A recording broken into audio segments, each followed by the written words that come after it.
Well, my cuckoo clock just went off, so that must mean it's 10. So before we call the meeting to order, I got some information here. This meeting will be in person and via WebEx, phone conference streamed and live on the internet. No more than 2 county commissioners will be present at the meeting room. Public may join the meeting via WebEx, in person, or the meeting room, or watch a live stream. If joining the meeting in person, total number of persons, including commissioners, cannot exceed 10, and social distancing of at least 6 feet will be in effect. The governor of the state of Minnesota has issued Executive Order 20-01 declaring a peacetime emergency and coordinating Minnesota's strategy to protect Minnesotans from COVID-19. On March 24th, 2020, the Pine County Board of Commissioners declared a local emergency for Pine County. Based on these conditions, the chair of the Pine County Board of Commissioners has determined that the requirements of Minnesota Statute 13D.021 Subdivision 1 have been met, and it is not practical or prudent for all members of the county board to meet in person.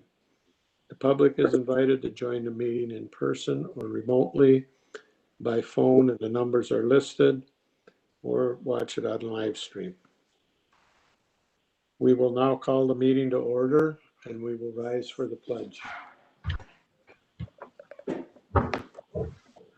I pledge allegiance to the flag of the United States of America, to the republic for which it stands, one nation, under God, indivisible, with liberty and justice for all.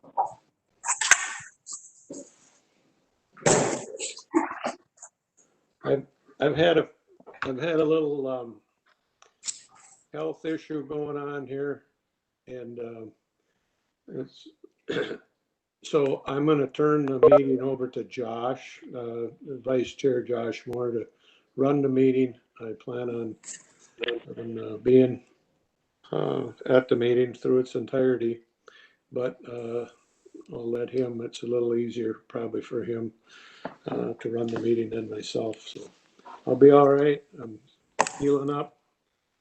It's not a COVID related issue, so that's good. I did have some surgery, and the surgeons are convinced that they're what they did was what they needed to do, and it took care of everything that needed to be taken care of. So, Josh, we'll let you carry on. All right. Well, thank you, Mr. Chair. Hopefully you get better soon and take my job back away from me. But so the first thing we'll get into here is former Pine County Sheriff Steve Haavisto passed away on July 14th, last Tuesday. He had almost 20 years in with Pine County, was sheriff for 8 years between 1994 and 2002. So I'd like to just take a quick moment of silence for him, and we'll go from there.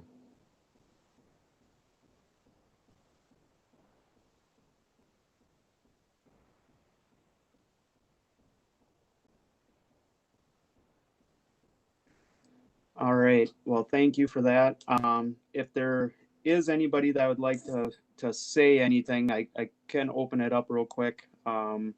We are going into public forum, but maybe we'll do this first. I don't know. Is there anybody out there that'd like to say a few words about the former sheriff?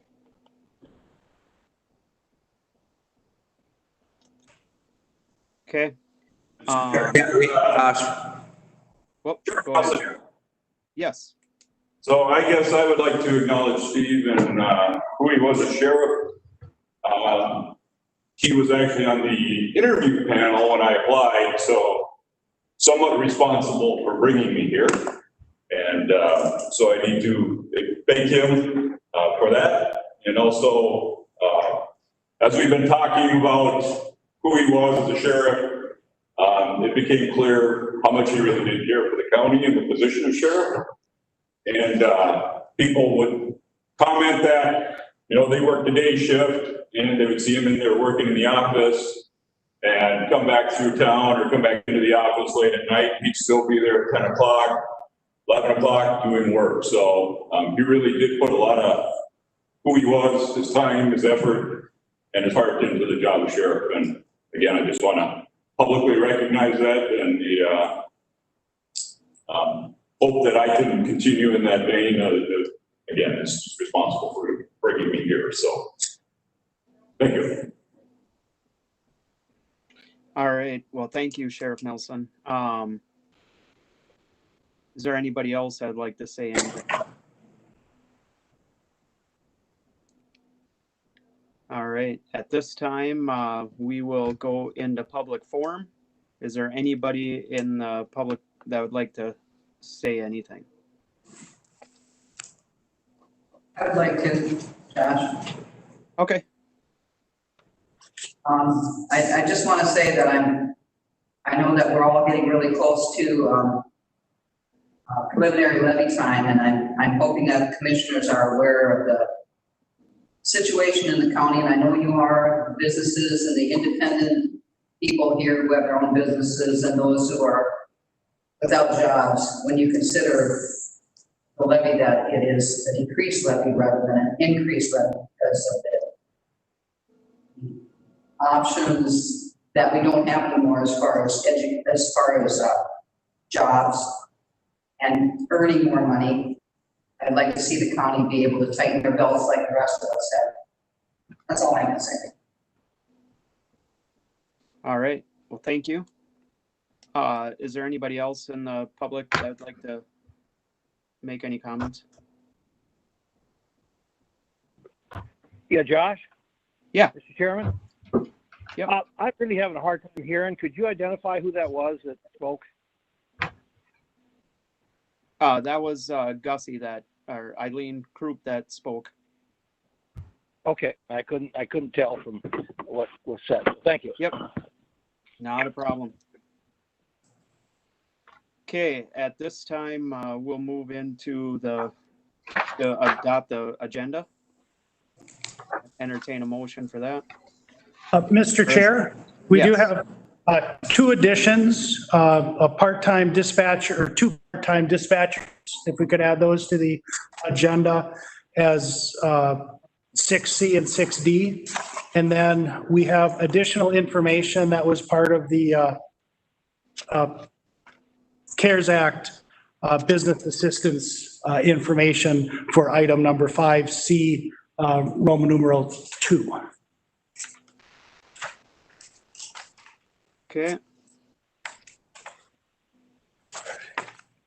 All right, is there anything else? Ludwig. Otherwise, Ludwig will move as amended. all right. Holland seconds. Okay, is there any other discussion? Okay, the clerk will call roll call vote. District 2, Commissioner Moore. Aye. District 3, Commissioner Shafee. Aye. District 4, Commissioner Ludwig, Commissioner Mickright. Aye. District 5, Commissioner Ludwig. Aye. District 1, Chair Holland. Yes. Thank All you. right. Okay, we'll move on to E, approve the minutes of the July 7th, 2020 County Board meeting, minutes and summary for publication. McRow move.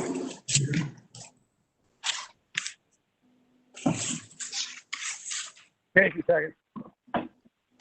Okay, we got a motion second. Any other discussion? Okay, go ahead with the roll call vote. District 3, Commissioner Shafee. Aye. District 4, Commissioner Mickright. Aye. District 5, Commissioner Ludwig. Aye. District 1, Chair Holland. Yes. District 2, Commissioner Moore. Aye. All right. F is the minutes, boards, reports, and correspondence. Pine County Zoning Board minutes, May 28, 2020. Lassard Sam's Outdoor Heritage Council, Habitat Conservation Projects. Pine County Chemical Health Coalition minutes, July 13th, 2020. Ludwig will move. McGraw second. All right, is there any other discussion? Otherwise, the clerk will call the roll call vote. District 4, Commissioner Mickert. Aye. District 5, Commissioner Ludwig. Aye. District 1, Chair Holland. Yes. District 2, Commissioner Moore. Aye. District 3, Commissioner Shafi. Aye. All right, move on to the consent agenda with the additions.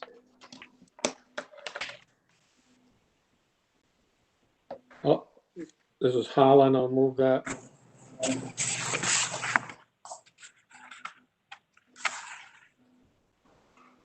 Chafee second. Okay, we got a motion by Holland, Chafee second. Is there any other discussion? Otherwise, go ahead with the roll call vote.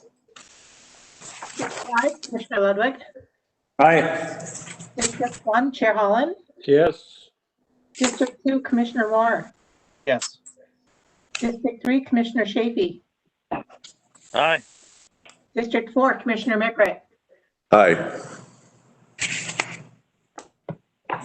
All right, we will move into the regular agenda. Recognition of retirement. Recognizing of the County Attorney's Office Manager Terry Jensen on her 25+ years of service to Pine County. Is the county attorney taking this one, or? I am, yeah. Good morning. or- Can you hear me well? Yeah. Sure. I have Terry in the room here with me. Hi. So Terry Jansen is retiring. Her last day is July 31st of this month. She has been with Pine County for nearly 26 years, which is this day of age. You don't hear a lot of people staying decades with one employer. So appreciate that, and it truly speaks well of our county. And before that, you were with Chisago County too, I believe. So what, 31 years or so? Yeah, I was there 6 years, yeah. Okay. And during her time here, she's been a legal secretary, you've been an office manager.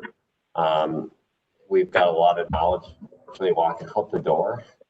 Sad to see that. I'm honored and privileged that you stuck around when I became county attorney, and you were with John Carlson for all those years prior.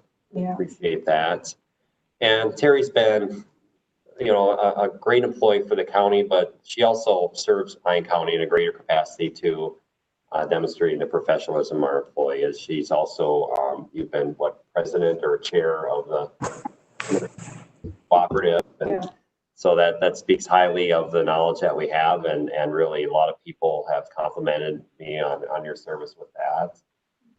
And it really speaks well of Pine County, and it shows what our employees are engaged here at work, but also in activities beyond that. So in recognition of your retirement, I've got the famous Pine County clock, and this one says for 25+ years of service to Pine County, Terry Jansen. And we wish you well on your retirement. Terry, it sounds like we're losing a citizen in Pine County. You're actually leaving our county and going out to the Black Hills. And Yeah, yeah. got a place there, so. Sounds like our house sold yesterday. Okay, so congratulations. Yeah. Thank you. Thank you very much. Thanks, Terry, for all you've done for us. Yeah, Thank you. thanks, Terry. You will be missed, and good luck out there, and have fun. Thank you. We hope to.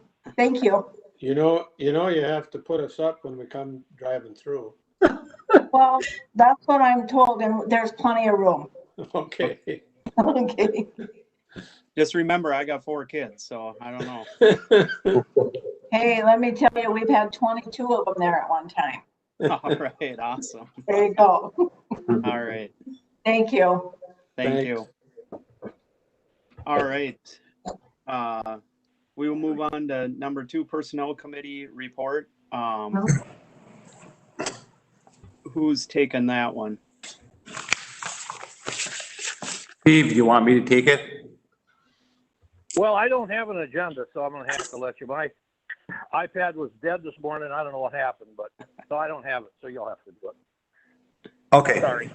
No, that's fine. We met June 14th and, these are the following recommendations that came out of our committee meeting.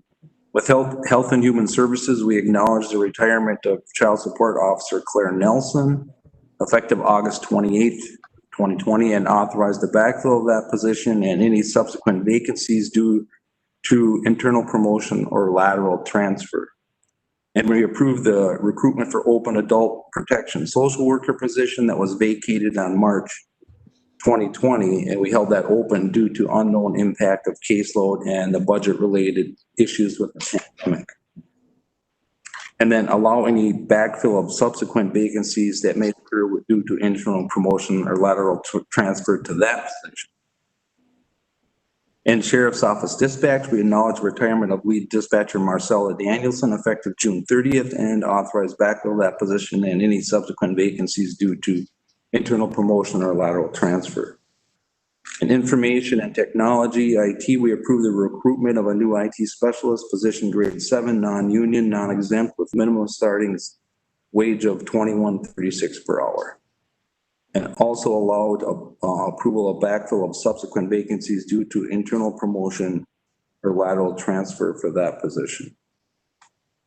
And from the administrative office, we went over the employee survey results, the telework, which presentation by Jen Fredrickson, which was, there's a lot of data in there. You know, it's very interesting how good the work is getting done. Probably thanks to our IT department that's being overwhelmed with keeping all that equipment running, but it's working well. And it actually had a very positive response there. And then I want to back up to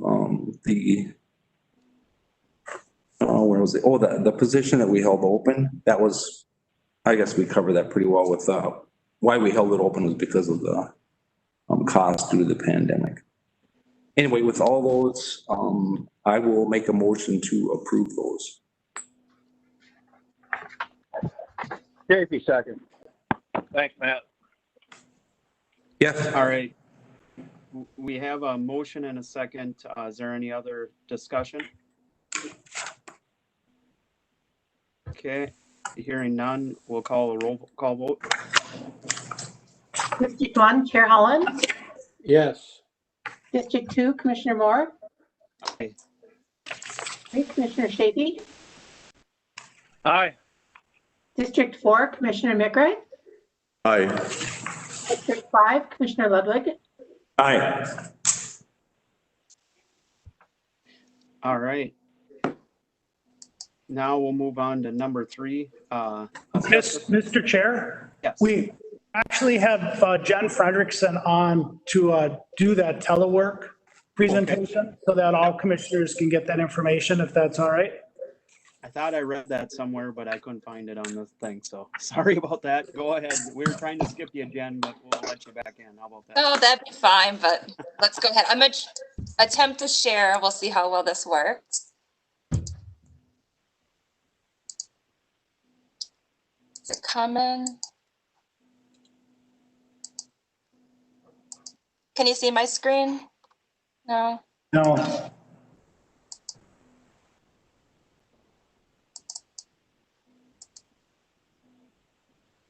We've got it now, Jen. Wonderful. All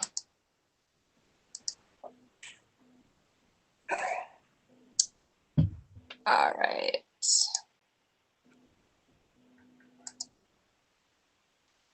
All right, so first I'm going to start with a little background. Is this how we wanted it set up, or do I need to do something, Dave, to make it look? Nope. Okay.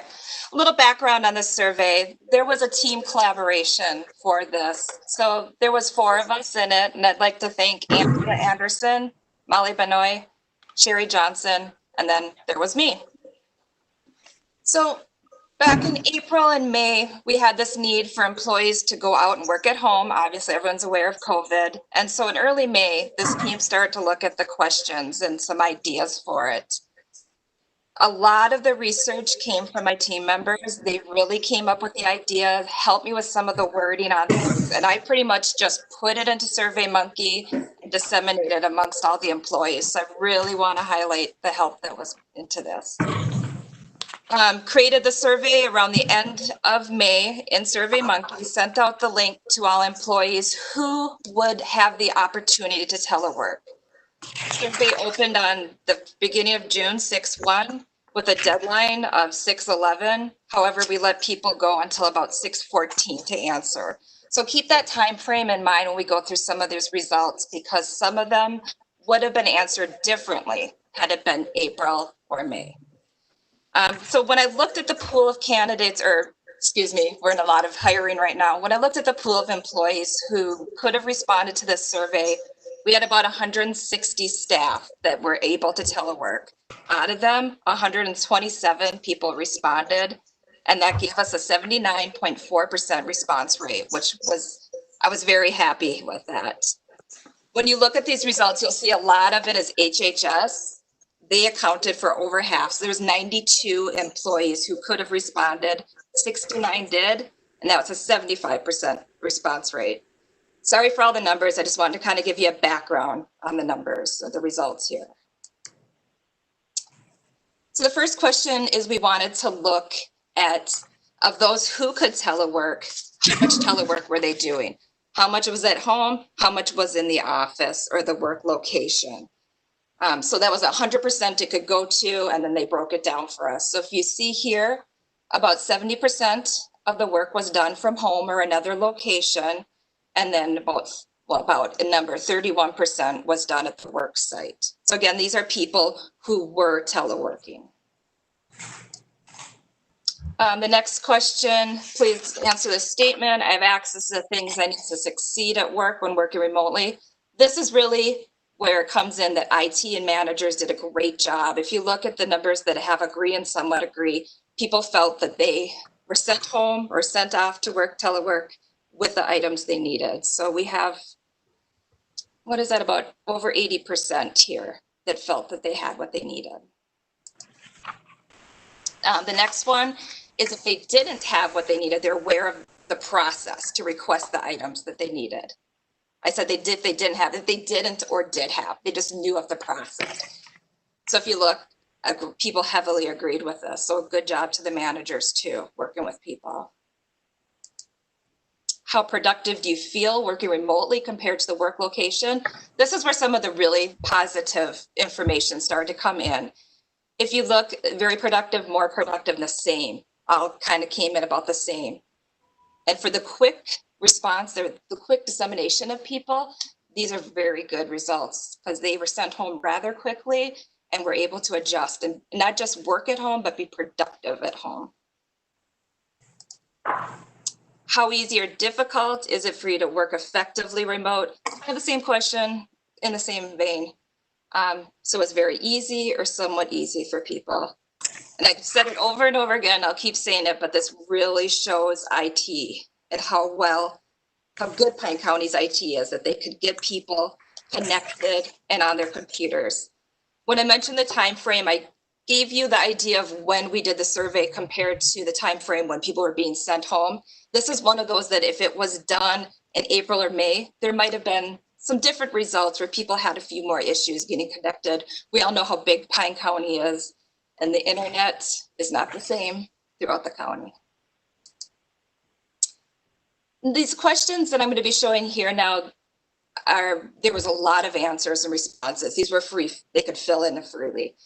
So what I did was kind of pooled them into same categories to let you know where the greatest numbers were. So for this one, what tool or piece of equipment has helped you more productive? It's going to again be those laptops, the cell phones, the hotspot or internet access. I can't speak as well as this. IT or some of the managers could, but people who didn't have the internet access at their house were able to get these hotspots and able to adjust and work from home. Which tool or piece of equipment would make you more productive? Again, if this was earlier, we might have had some different responses. people were set up and more comfortable at this point. So they had their computers, they had their phones. Now they're looking for those little extras that would have helped, like a printer, a fax machine, a scanner. Monitors were big, second monitors. A lot of people are used to working with 2 monitors. Monitors I know are important for people for ergonomics as well. You still see the hotspot or the internet access come up, but the numbers are really quite low on what people felt they would need to work at home compared to what they had. This question was looking at if you were teleworking, how comfortable could you maintain working at home? And if you look, it was very high, almost 80% of people who felt their job could indefinitely be from home. And just with everything that people are looking at, all the different options Pine County is going through right now for location of workers, just remember that a good portion of these were the HHS department, or was the HHS department.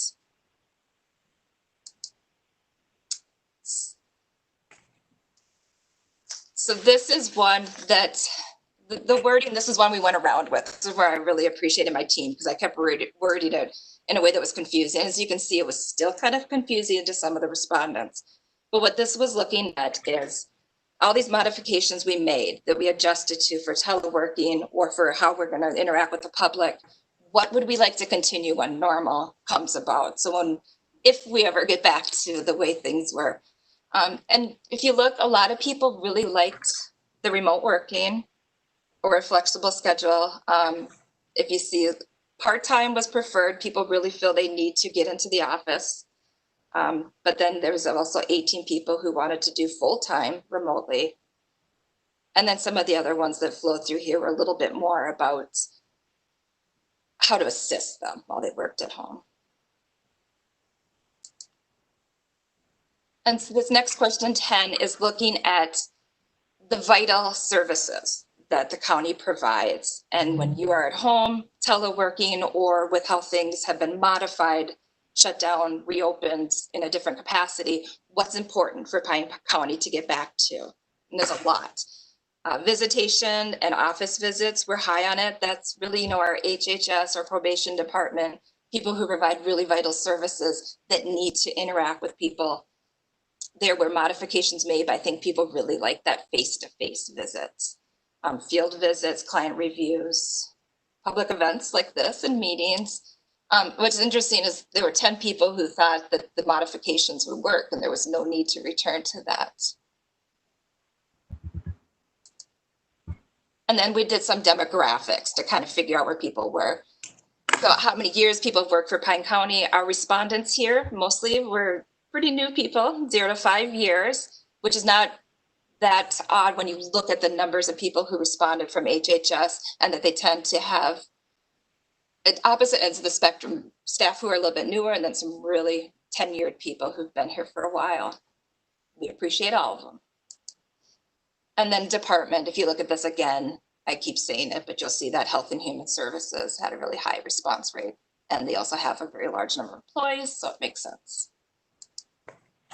Primary work location, South Pine Government Center, courthouse were the primary responses. But then coming in third, there was the North Pine Government Center. Those are all the questions I had. Does anybody have any questions at all?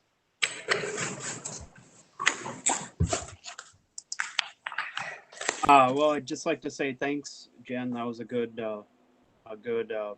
presentation there, and it is a real testament to everybody. Even your team that put this together, but IT and everything as far as we really got thrown out there with this whole deal, and we thought maybe it was going to be a couple weeks, and we're turning into months here. So I don't know if it's a new norm or what, but I just appreciate everybody that's been doing all this stuff and getting through this. So thank you. Mr. Chair, this is Dave Menke. If I could just make a couple of comments. Yes. So we did, the survey was late in the game with regards to a lot of folks were deployed to home And we found either the work didn't support their work at home, or they didn't have good broadband at home. And so by the time we did the survey, a lot of those folks had come back to the office either on a full-time or a part-time basis. And then the survey was focused on telework. Our plan is that going forward, we would look to do some type of engagement, employee engagement survey on an annual basis. And so just to get you thinking in terms of, this is a way to get feedback from the employees. In this case, focused on telework, we know the facility committee has been pursuing the idea that we would be able to have enough teleworkers permanently that we could vacate our use of the South Pine Government Center and move all the employees into the courthouse or up here in Sandstone, so that we would be able to reduce the footprint and have a long-term cost savings. And so I think this survey does support the idea that that is a direction that technically is feasible with the setup that we have going. Mr. Chair? Yeah. So I know you're on facilities too, Josh. So we've had a lot of discussion about that. It's, if the employees are happy working remotely, cheaper, buildings are our biggest expense. And then the ongoing maintenance of buildings is a big expense. And, we were in discussion, at facilities committee, like, we're gonna have to do something with the courthouse remodel or build a new small little addition to hold 50 employees. And then I think COVID was kind of because it's not, but it opened our eyes that we can work. We learned that we can work remotely and we don't have to do building. And I think that's a good thing. When you look at the one slide from Jen's thing there where they, how is it working for you, or can you do it permanently? There was when you add up the top three was, yes, absolutely, it's better. And then someone's, somewhat better. And then something it's the same. It was like 80% that were working just as efficiently from home. And there's always the group that has to do face-to-face, with Health and Human Services or the field visits. So of course, they always have to, anyway, but there's a large chunk of them that just do computer work. So it's wonderful in that sense. So I don't mean to go on and on, but I just think it's what we learned when we were looking at this bill. We thought of it, we had a discussion about, how many people could we telework or whatever. And they said, oh no, that's like impossible with the broadband issues and everything. Well, then when COVID happened, we had to do it, and it ended up, it was a success, really. So I think that's something we really is a positive takeaway from the impact of COVID. Yeah, no, I definitely think if there's a lot of negative, we are pulling some positive out of here and making lemonade out of lemons, or whatever you want to call it. But we've learned a lot in the last couple months of what we're afraid to do and what you have to do, I guess is what it is. And when you have to do it, it works. And it was kind of an experiment that seems to be working out pretty good. So again, I'd like to thank everybody. Yeah. Yeah. And it did tax our IT. We have to, those guys were like racking up hours, and they're still, they're behind on stuff that's the mundane issues that have to be done, because they're doing all the stuff to keep people working. So we'll get that figured out, and we're in the process of doing that now. So. Yep, definitely. Mr. Chair, also, I think the work we've done with AMC to look at some of the waivers that were provided to Becky and her crew and all HHS people across the state helped us do this transition tremendously. And we'll have to keep all of those in mind as we move forward too. But I think we're not the only ones in the world, certainly not the only ones in Minnesota that are doing what we're doing. I think overall we did as well as anybody in the state as far as deploying people to non-office workspaces. And I don't think we can say enough about the supervision part of it, how our supervisors handled that. I think was amazing. How our IT did, we understand that, but we went from basically an office setting to now I have employees that are scattered all over the county. How do I handle this? And apparently it's working quite well. One of the discussions we've had at AMC is that this kind of changes our dynamics in our going forward process as we hire people. If somebody can work from home, does that mean they're home? You know, when we hire somebody to work in their offices in Sandstone or Pine City, they kind of have to be in a reasonable distance of either one of those facilities to get to work. If they're working from home, do they have to live within 50 miles of Pine County, 500 miles? I don't know what that answer is, but those are some questions I think as we go forward, we'll have to deal with. But just a really big hats off to the workers, and I want to single out the supervisors for making this all work. Mr. Chair. Yeah. To that last point, there's a lot of work happening on the policy that has to be established so people can, there's going to be a written policy that the employees have to sign into. And so a lot of that work, like Steve was just talking about, where they can live and how, that'll all be worked out. Okay. Sounds good. Does anybody else have anything else to add to that?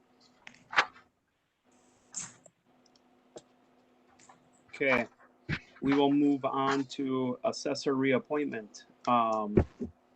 Consider the reappointing Lori Hutzma as the county assessor for the term of January 1st, 2021 to December 31st, 2024. Kelly, are you taking this or? Yeah, Mr. Chair. So this is Kelly Schroeder, County Auditor Treasurer. So you have before you today a reappointment request for Lori Hutzma, County Assessor. It in statute every 4 years, the county needs to reappoint their assessor. And so you have it before you today. This term would be from January 1st, 2021 through December 31st, 2024. And so Lori's been serving in that position since January of 2019. And I think, in my opinion, doing a wonderful job. Yes, I would echo that. She's had a real tough market, I guess, a market, not tough, but good, but we've seen a lot of increases in the last couple of years. So she's had to field a lot of that stuff. People aren't usually happy with their valuations until they go sell them. So, but we've been working through that, and from what I've seen of Lori, she does a great job. So I would actually make that motion to reappoint her. Mr. Chafin, second. All right. Is there any other discussion?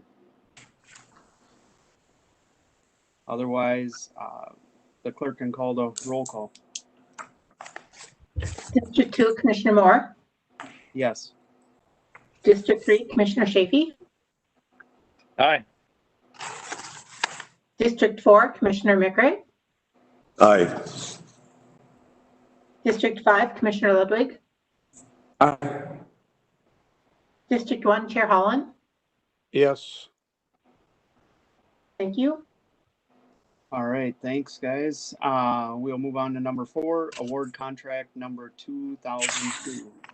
Mark, I think you'll go with this one. Yeah, we opened bids yesterday and we got one good bid, and that's all that matters to me. Quality contractor, Knife River Corporation. We typically in the past on our paving, we'd get 2 or 3 bids. Knife River has bought Tri-City Paving, which is a regular bidder for us. So now that eliminates some competition for them. And then we typically, now and then, we'd get hard drive or Central Specialties would get somebody. The way things are looking, we're not going to be getting a whole lot of bidders in our area in the future unless somebody else comes along here. But we did get a good bid, so that's good news for this year. And I would expect they'll be working September, middle August, September, and October. So hopefully we'll get a nice dry fall. And I would recommend awarding to Knife River for $3,933,387.09.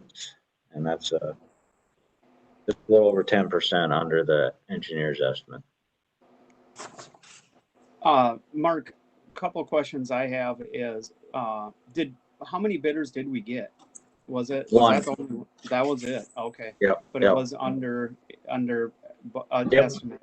So, and then, do you foresee the trend right now going down, or is it, I know a couple years ago or last year, everything was real high. And I know it's cycles, but is it, what contributes to that, I guess?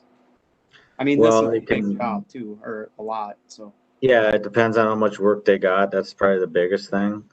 And we've been able to kind of hit them at the right time, usually this time of year, because there's some contractors looking to fill their schedule out. So you either got to have bids in very, very early in the year, or maybe more this time of the year. Very early, everybody's looking for something, but then everybody fills up their schedule for the prime time, and then people are looking for summer and late or early fall work. So we hit that good, but I know hard drives got bought out a couple times. They've switched ownership, and they're maybe more focused on metro area work now. But I think MnDOT's work is kind of drying up here. They had some big projects the last few years, and so we'll look to maybe draw in other paving contractors from up north, or there's some in Brainerd in those areas. So word will get out, because if there's money to be made, somebody's gonna give us a bid. So. Mm-hmm. All right. So we need a motion. I'll make that motion, Josh. All right. Ludwig will second for 2002 contract. Okay. Is there any other discussion on that? Otherwise, go ahead with the roll call vote. District 3, Commissioner Shafee. Aye. Aye. District 4, Commissioner McRae. Aye. District 5, Commissioner Ludwig. Aye. District 1, Chair Holland. Yes. District 2, Commissioner Moore.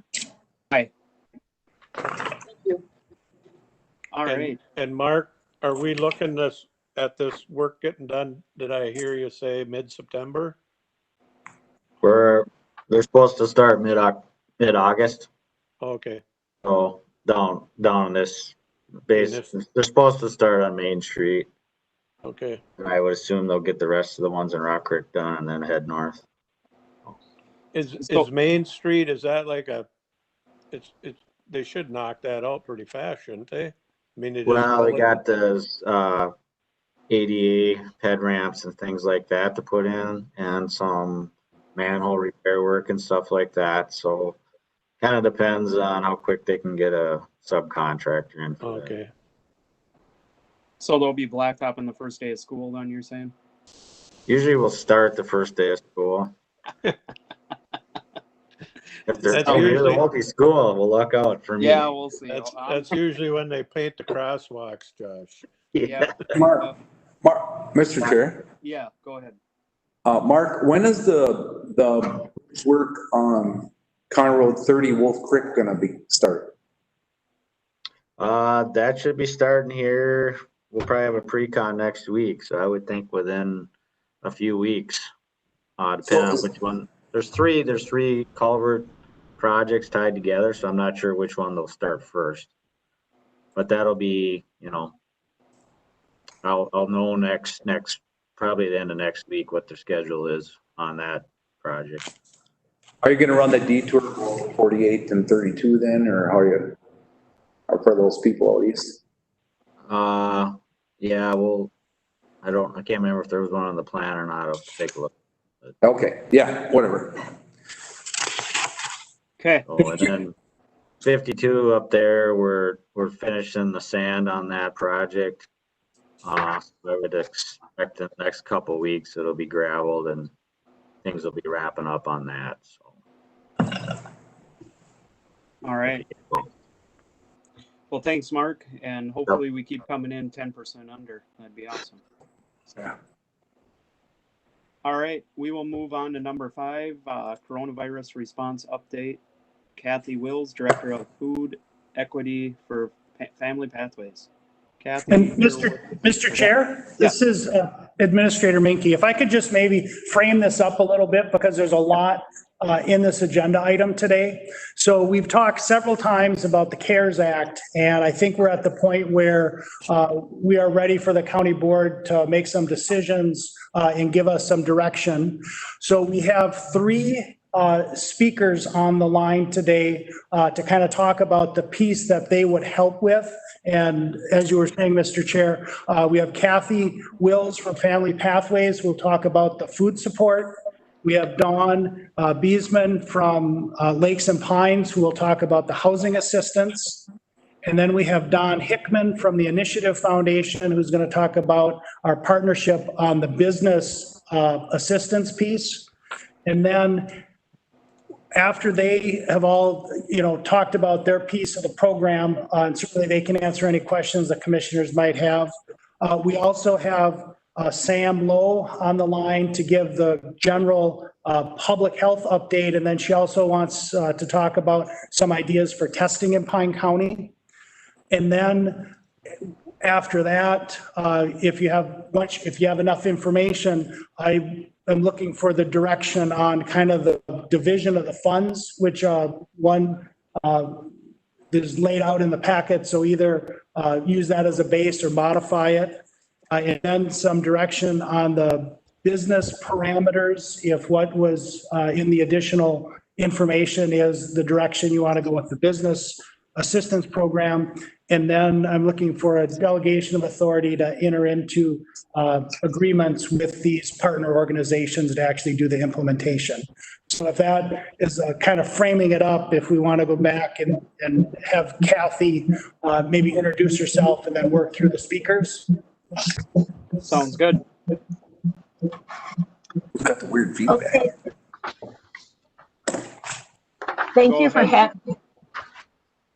having me. I am Kathy Wills, the Director of Food Equity for Family Pathways.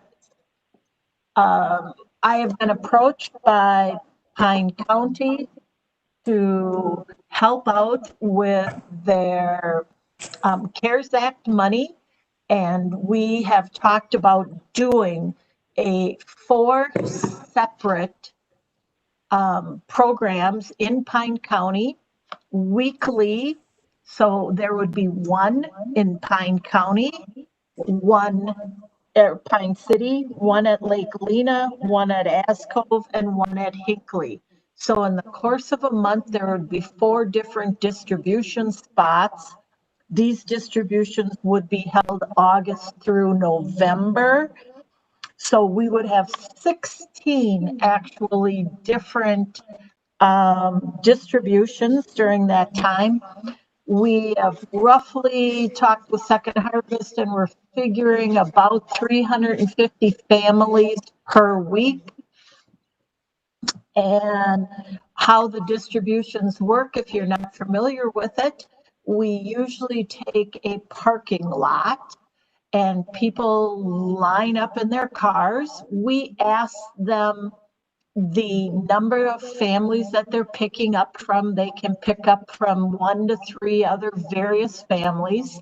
We then would ask the ages in those families, how many children, how many 18 to 64, and how many are over 65. Is this the first time for them, or have they gone to any other distributions such as the food shelves or Ruby's Pantry? They provide no names, they provide no income. They drive up then, the trucks are stationed, there are 3 different types of boxes that they would receive. One box would be a meat box, one box would be a dairy box, and one box would be a produce box. We would have volunteers at that point that then will load the 3 boxes, or how many families they're picking up for, into their car. They do not leave their car, and then they drive off. It's really, we're trying to do no face-to-face, but it's kind of an amended face-to-face. And then we would host them throughout the months, August through November. And we're kind of looking, Second Harvest is looking at cost for us. Transportation is the highest cost because we need 2 refrigerated trucks, obviously, to keep the milk and produce and meat refrigerated. And they would provide those trucks and the food for us. And that's kind of the whole program then. And we would see very quickly, based on numbers and transportation, can we squeak any more into December? But as I understand, you need to spend this money by December 15th, I believe is what Mr. Minke told us. So that is the program that we're working out with the county. Any questions?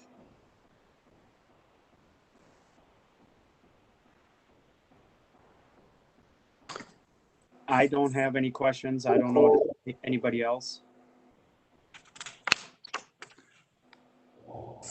And just before we move on to Don, that date, the end date has moved and it's now December 1st. Originally it was the 15th, so just so we all have that in mind. And so Dawn, if you are ready. Yes, thank you for this opportunity. Pine County staff approached us. We worked quite frequently with Health and Human Services staff for many of the programs that Community Services provides. I am Dawn Beesman. I work for Lakes and Pines Community Action Council in the Community Services Department. I manage the outreach program, so SNAP, MNsure, but I do have experience in the housing department. I was previously the manager of those programs, so hopefully I can answer your questions. What we have worked out, if you agree to it, is whatever CARES funding you want to earmark to help Pine County residents who are facing eviction or foreclosure, we could do that as a separate account. We already know how to provide eviction and foreclosure prevention assistance. This wouldn't be helping folks that are long-term homeless. It would be helping Pine County residents stay in the housing they have now, or potentially helping them move from one residence to another if they are being evicted, to help them move seamlessly without a day of homelessness. This wouldn't be supplanting other funding we have. We do administer Family Homeless Prevention Assistance Program funding through Minnesota Housing Finance Agency. In the last 12 months, from July 1st of 2019 to June 30th of 2020, for the central region, the southern 5 counties we serve, Pine, Kanabec, Chisago, Isanti, and Mille Lacs, we serve 16 Pine County households for an average of $1,348. And that might not sound like a lot, but for the Family Homelessness Prevention Funds, we have about $16,000 to $20,000 a quarter for all the 7 counties that we serve. And the way the state is split up, the southern 5 counties we serve that I just mentioned are in the central region. And in that region, we served 76 total households in that year, of which 16 were Pine County. So about 21%, which isn't bad. We have applied for additional funding that MHFA has just released last week. Our concern is that when the eviction moratorium goes off, we're going to have a lot of folks facing evictions. So if you want some of the CARES money going towards evictions, this would not replace any of the dollars that your residents are eligible for. but it would free up other dollars that we can use for other needs. Some of our funding allows us to pay property taxes, water bills, some doesn't. Helping somebody stay in their current home, whether it's a rental or a mortgage payment situation, is much more cost effective than somebody becoming homeless and then helping them to rehouse. That always costs so much more. We've got lots of data. If you need data, if you have questions, our board has approved the draft of the MOU, so that's ready for whatever your county board decides to do. Do you have any questions for me? Mr. Chair, I have one. Yep. So have you had to turn people away that have been looking, I mean, you run out of funds, obviously. Yes. That much. So have you had to, how many people from Pine County could you keep it like that? Do you know how many have had to turn? In a perfect world, if I can master sharing content, I am going to attempt to do that. If you want just numbers, that's easy too. Pine County for that same 12 months, July 1 of 2019 to June 30th of 2020, we turned down 77 households in Pine County, 37 for out of funds, 26 because their score was too low. And what that means is we are required to use a survey to score people. And if they don't score high on that survey, what the survey measures is the number of barriers they have to maintaining or obtaining housing. The folks with the most barriers are more likely to get assistance. So if you just, hey, I broke my leg, I can't work for 8 weeks, I need help. Unfortunately, those are the folks we have to turn away because our funders that we have now obligate us to help the folks who I broke my leg and I've been dealing with another disability and I have domestic violence in my background and I have a family member with criminal history. Whichever households have the most barriers are the ones we have to help first with the money that's available. So those 26 folks, households with low scores, might have only had 1 or 2 barriers to maintaining housing. So they never hit that threshold before we ran out of money. One household owed too much. I believe that one was they were like 3 or 4 months behind on their mortgage. And we can't pay $10,000 to one household simply because it takes too money from other households. And one household that requested funding was over income. One thing I do want to share is as soon as the word gets out that Old Lakes and Pines is out of prevention funds, the calls stop. I don't know how that grapevine works, but it is amazing because we can literally send out a notice to the counties of, hey, we're out of prevention funds. Well, and prevention funds come in every quarter. So the first of every quarter, we get new funding. We know it's coming in. We can't hold a file and say, hey, you're eligible on June 1st, but the money's not going to be here till July 1st, so just wait. Because that is contrary to what an emergency housing, if they can wait for a month, we can probably help them figure out a different solution. Whether it's negotiating with the landlord or there's something else. It's no longer an emergency if they can wait for a month. So once the dollars come in that first week of the quarter, they're usually gone within 5 weeks, sometimes sooner.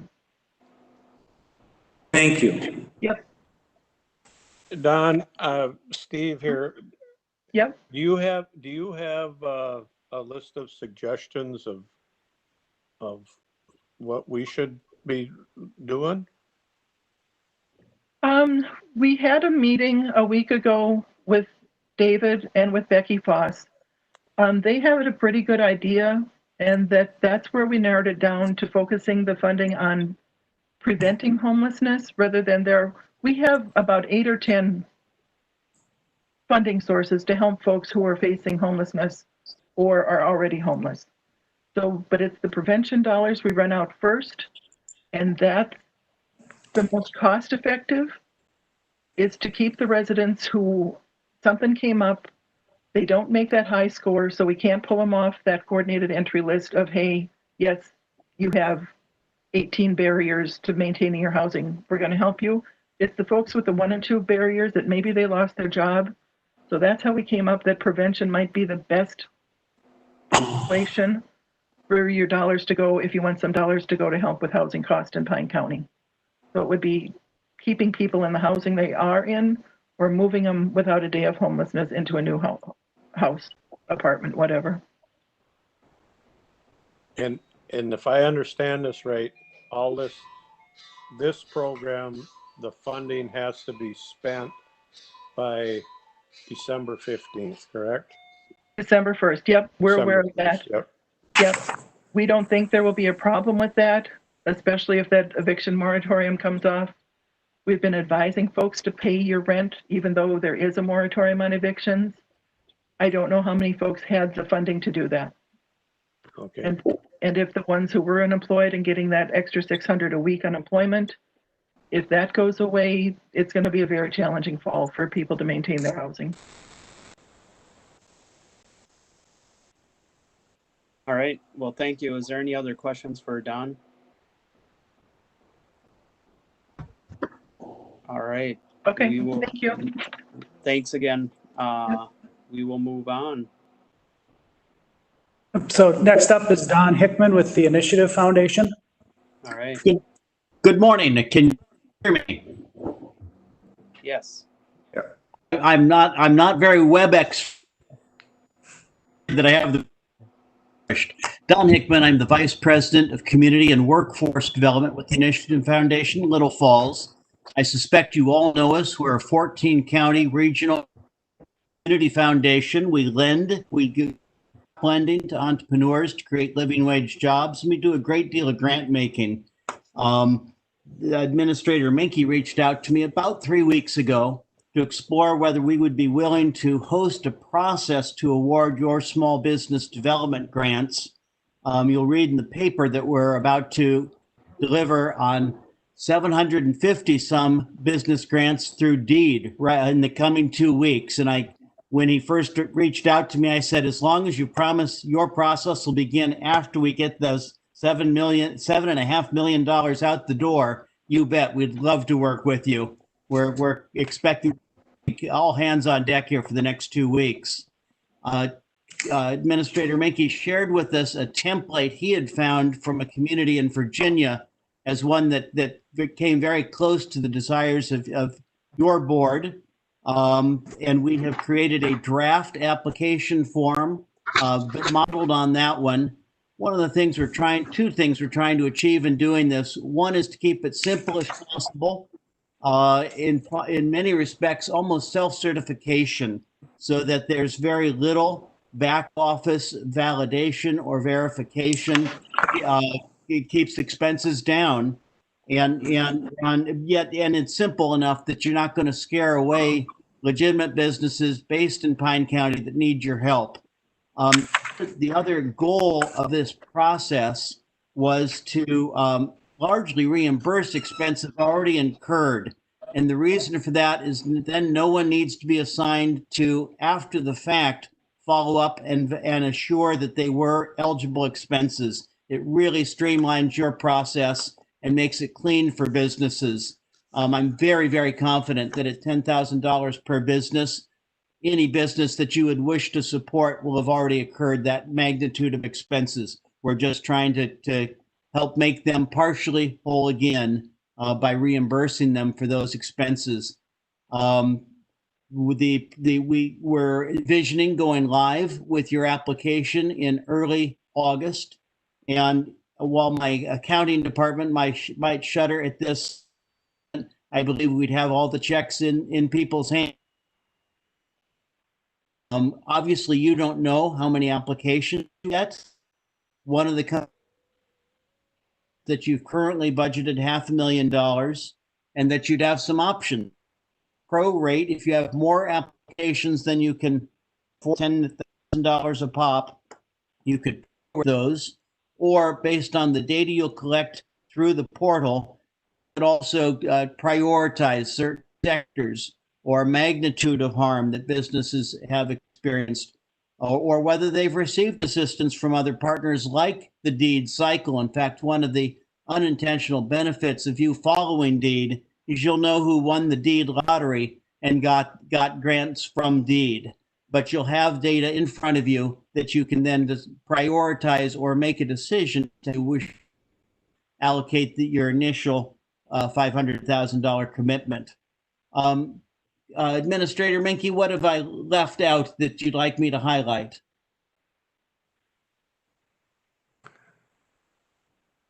I think you've done a wonderful job of kind of laying out our thinking on the program. So certainly, if commissioners have thoughts or questions.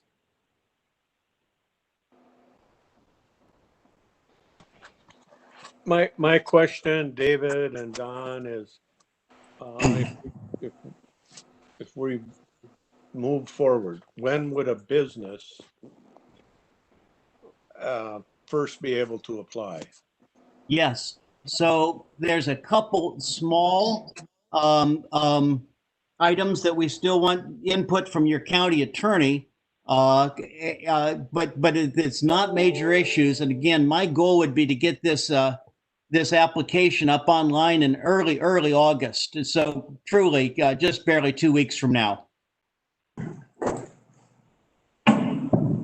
Our thinking was we would have the portal open for roughly 2 weeks, 10 days to 2 weeks. That gives most folks time to apply. Again, it's not an extensive process. This is going to be, other than having the receipts in front of you, this is going to be something somebody would presumably be able to fill out in less than half an hour and just upload their receipts. And truly, once we close the portal, unless they've made mistakes, we should be able to process those pretty quickly. David and I have joked about the fact that inevitably there's something that we didn't think through. Let's say 5% of the applicants are in a gray area. They're not clearly ineligible or eligible. We'll need to put our heads together with his team and figure out how we want to handle those. But again, presuming we'll have between 50 and 100 applications, that's a manageable workload. And I really do feel somewhat confident that we'll have cash in the hands of businesses before Labor Day, well before Labor Day. And do nonprofit 501(c)(3)s fit in the business, or is there a separate slot for them? They do not. That is a separate slot. This is strictly for commercial or for-profit businesses. If you are pleased with the process as it goes and similar process for nonprofits afterwards, we'd happily have that conversation with you. It's a little more nuanced in some respects than the businesses, because clearly supporting business viability, sustaining your tax base is an innate and clear charge for all of us. Once you get into the nonprofit sector, and I'm a big fan of using for non to decide, is it for all non? Is it for nonprofits meeting specific needs?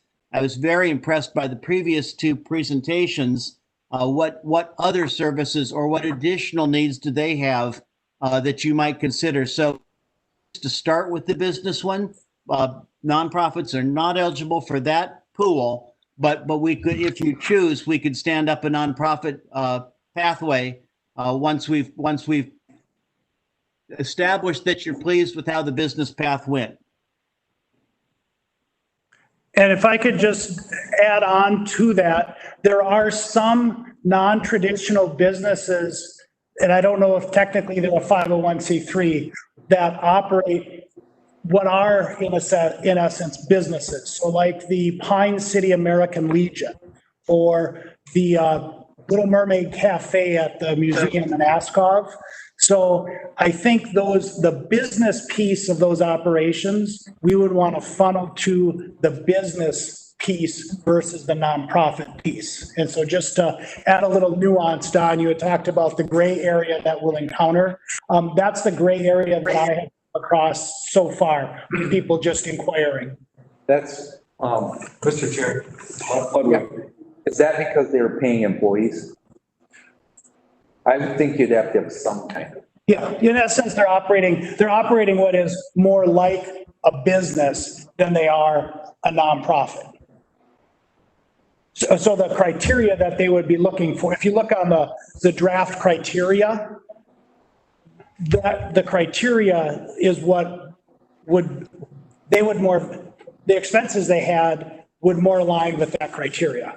So I'm thinking of, a nonprofit might not have a lot of employees. It might not have a lot of need for making modifications to space to ensure appropriate distancing, et cetera, but they still might have expenses.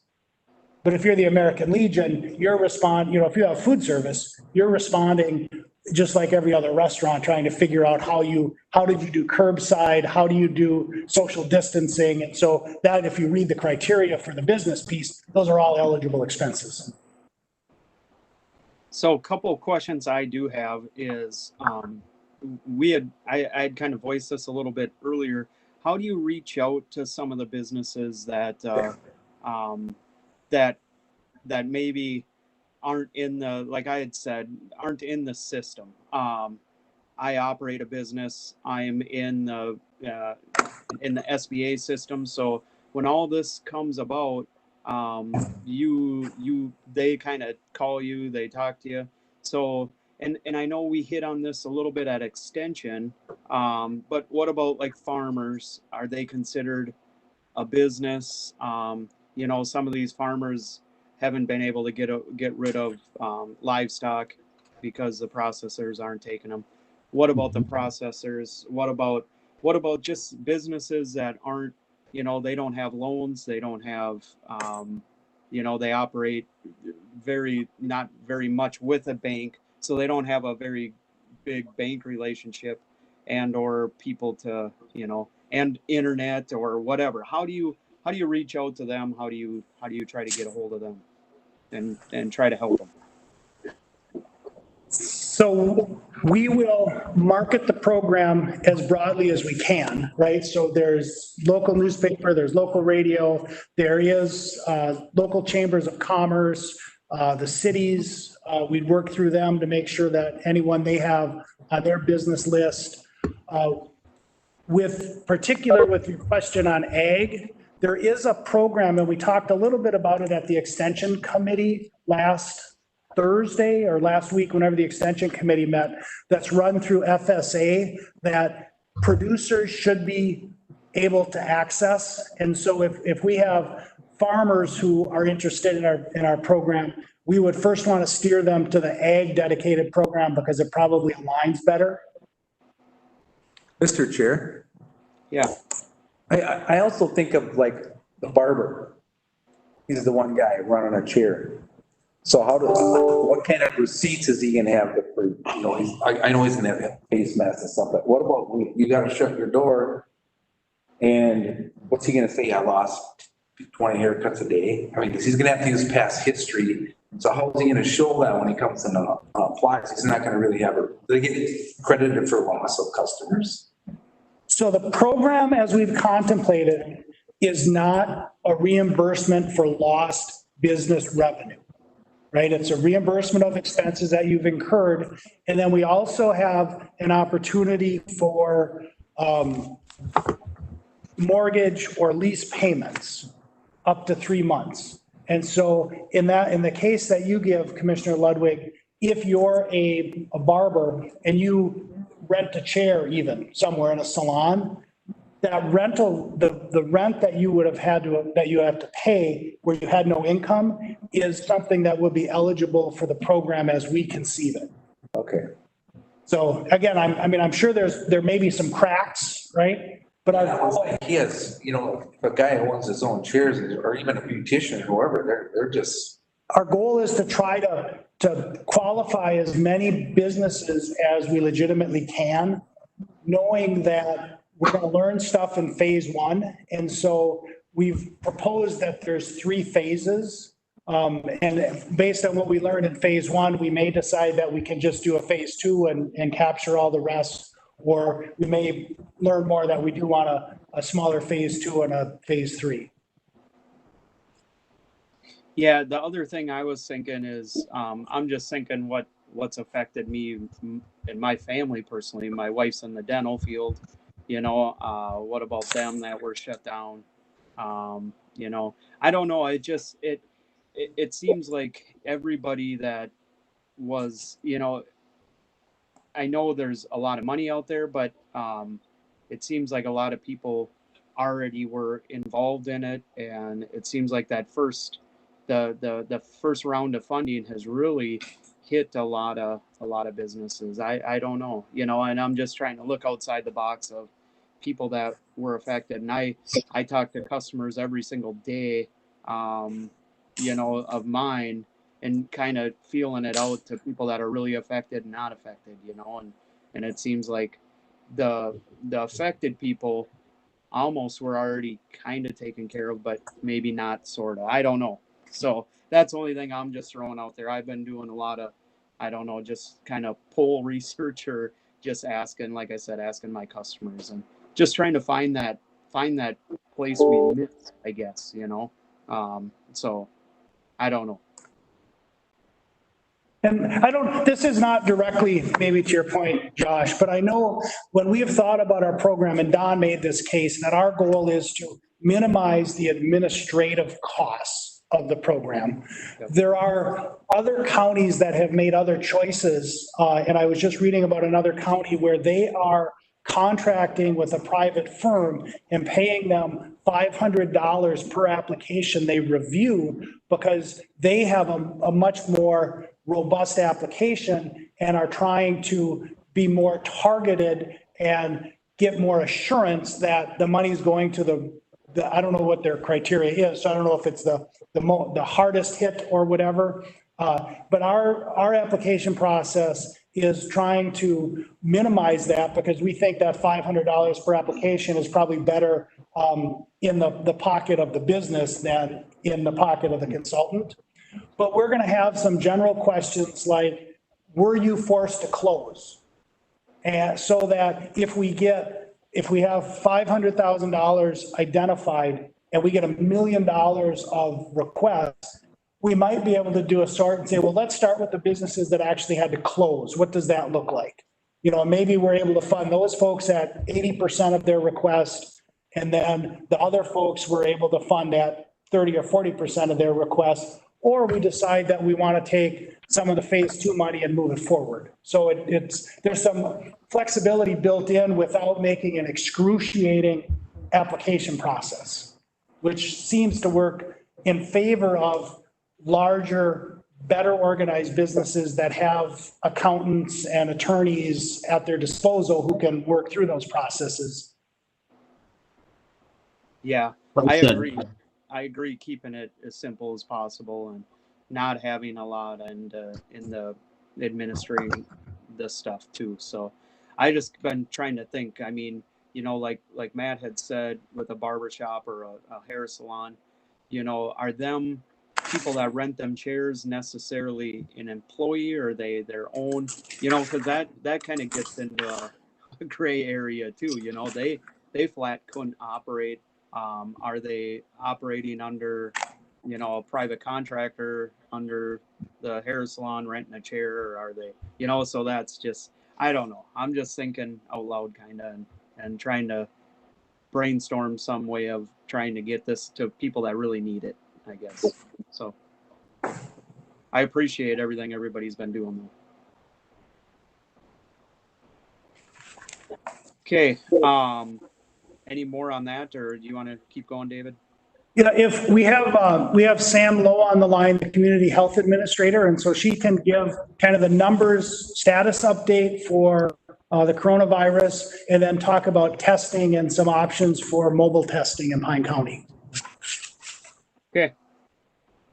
Hello, Sam Lowe, Community Health Services Administrator for Pine. Just to give a super brief numbers rundown for you. Pine County, we're sitting at 117 cases. So knock on all the wood, not a huge massive influx of cases coming our way, just a kind of a slow, steady couple cases every day or couple days. So it's been manageable from a case investigation point. And we haven't seen a lot of cluster where we can trace multiple cases from one thing. So that's been really good. Minnesota, oh, I didn't actually refresh my situation report. As of yesterday, had 47, nope, I got the new numbers, 47,457. So yesterday was actually quite a spike in cases. We had about 920 new cases. So for a while there in June, we were sitting around 200 to 400 cases, feeling really good. Then we were on 400 to 800 cases for a while. Now we're starting to see that scoot up again. Today, luckily, we only had 350 cases. So kind of this motion still. But that motion started down here, and now we're kind of going up here. So we're still seeing that upward trend across the state. And the US, there's a point where the numbers stop making sense and you stop being impressed. But the US is at 3.8 million cases. It's going up quite significantly. We're seeing quite the uptick in daily number of cases, which is concerning. And then globally, we're at almost 15 million cases. So, like I've been saying for a while, this is going to be here for a while, and it's only getting worse right now because things are opening up and people are less worried about it because it's been around a while and they're tired of worrying about it. So it'll be interesting to see what happens when the fall comes. But I just wanted to touch on an idea we had, and this isn't an official request or anything, but just putting it out there. We've talked about testing and the importance of testing because that's the first kind of layer in this.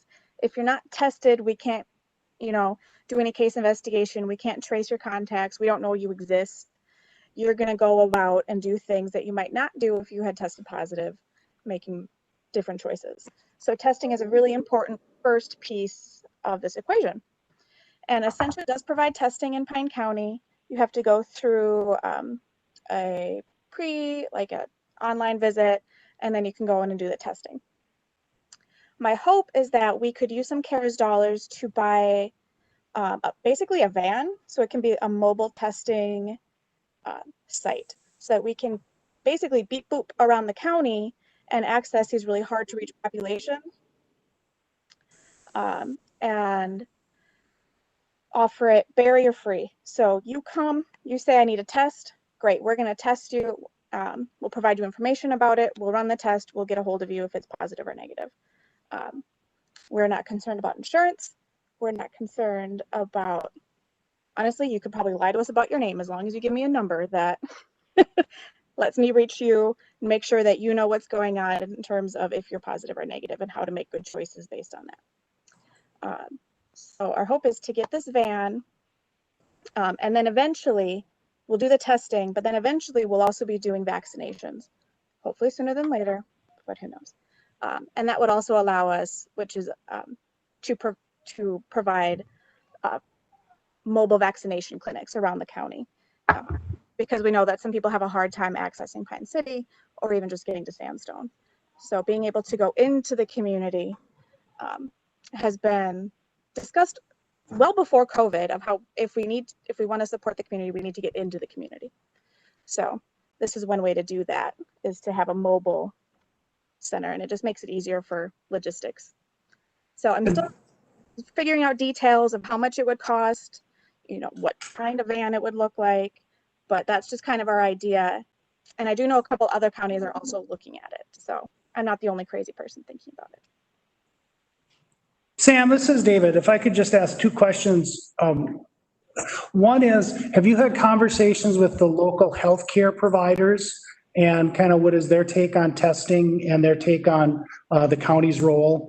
And then can you talk about how you would staff that? Would that be your staff or would that be someone else? Yep. So we've had conversation with Essentia. They are doing, okay with testing right now. The concern is that if tests need to ramp up because we have an outbreak, because we just have more cases happening, because we have more cases happening everywhere, that they might run out of capacity. They also don't have the capacity to go out into the community like we would hope to do. The other piece that you asked about for staffing, we do have nurses on staff, but we would be using public health staff to do it. It would be likely half days, just based on couriers of picking up the testing samples and bringing them down to the lab to run the test. Just makes things easier to just pick them up same day. So it would be half days, and depending on need, it could be multiple days in a row. It could be every day. So the nice thing about it is that it's flexible and that we can respond really quickly to the community's need if things come up. Whereas if we're working with the National Guard and the state or Essentia, they're a much lower mechanism to get things in place. Even in COVID time, they're slow. So there's a lot of benefits to us being able to provide testing, and we would work with the state to get testing kits and work with them to get lab spots. So there's some coordination there, but does that answer your questions, Dave? Thank you, yes. All right, anybody else got any more questions for that, for Sam? Okay, well, thank you, and let us know what's happening, I guess. Okay, so now we're on to, I guess, where are we at, David? We're at.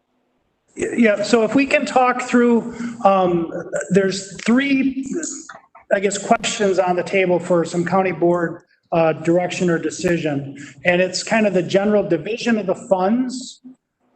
And in your packet on page 2 of that agenda request is a chart that lays out a proposed distribution. And we have a contingency of about $350,000. And that's exactly what it is for. We know between now and December 1st, there will be things that come up that we're unaware of today. So this would be to reserve some funds for the future use. We have $900,000 identified for Pine County costs. So this would reimburse the costs that we've incurred for modifications to the courthouse, for staffing the response, et cetera. There is $54,000 that the county received that is for the very small cities and townships. So I just pulled that out so that everyone's aware that those jurisdictions can request reimbursement from the county. We have Lakes and Pines for $50,000. That's the housing assistance that was discussed earlier. And then Family Pathways, $30,000. That's the food support.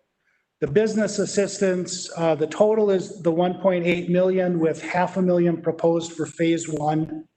Nonprofit assistance, we don't have that program developed yet, but we're contemplating reserving $400,000 for that program. The HHS directed assistance, and Becky, are you on the call? I can't quite read all the names, but you have some insight into what these funds could be used for if you want to give a little explanation. Sure. So thank you. My name is Becky Foss. I'm the Director of Pine County Health and Human Services. And there is a set aside, I'm not sure what else to call it, for HHS directed funds. And so right now we have about $3,000 going to the Veterans Services Department. No matter where you are in Pine County, as far as what the needs are, we're hearing a lot about the need for food.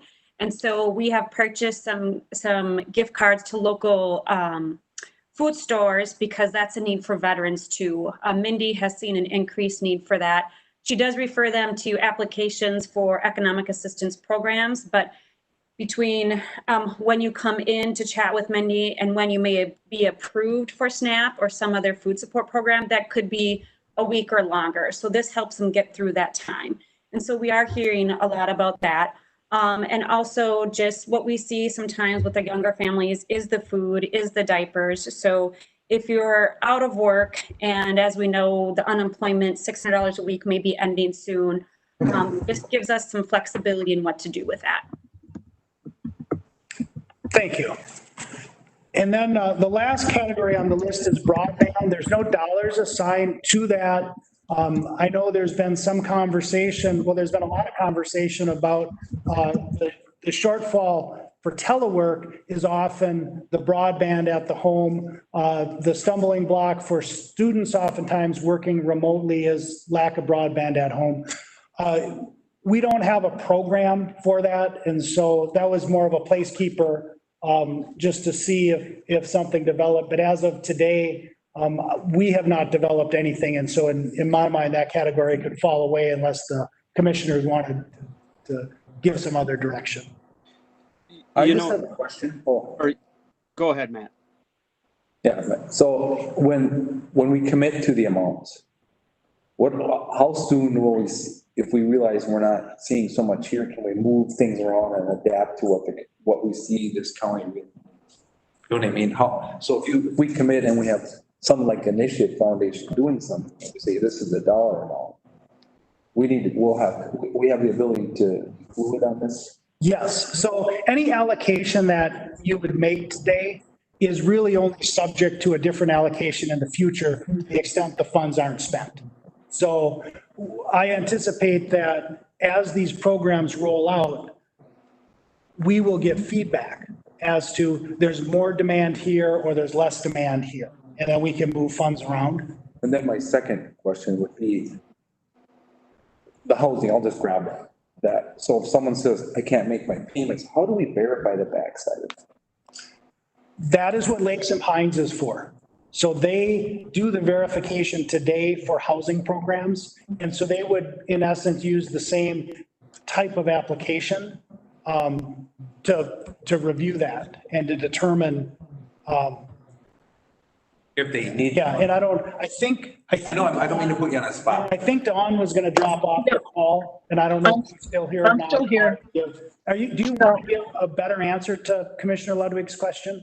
Yeah, we would follow a similar process we do now. We need a third-party verification, either the statement from the landlord that the tenant is behind so much.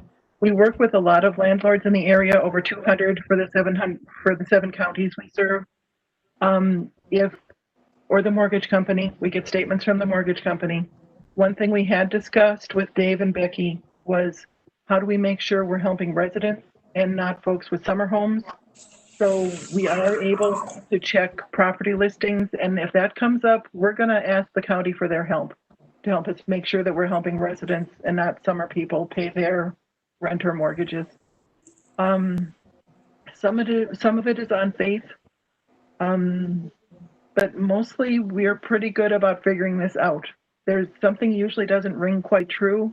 If somebody's trying to access money they might not be eligible for. And we ask a lot of questions like, hey, can we help you apply for SNAP or MNsure? Some of this funding is going to go to higher income folks, the folks that aren't eligible for the low income programs. So it'll be a new population for us, but we do have experience in making sure, as sure as we can be, that we're paying legitimate costs to keep somebody housed. There's no guarantee we're going to be perfect, but. Sure, thank you. Yep. All right, well, thanks. I had a couple just real quick things after scanning over this broadband thing. What do you think about, I know the library has done it.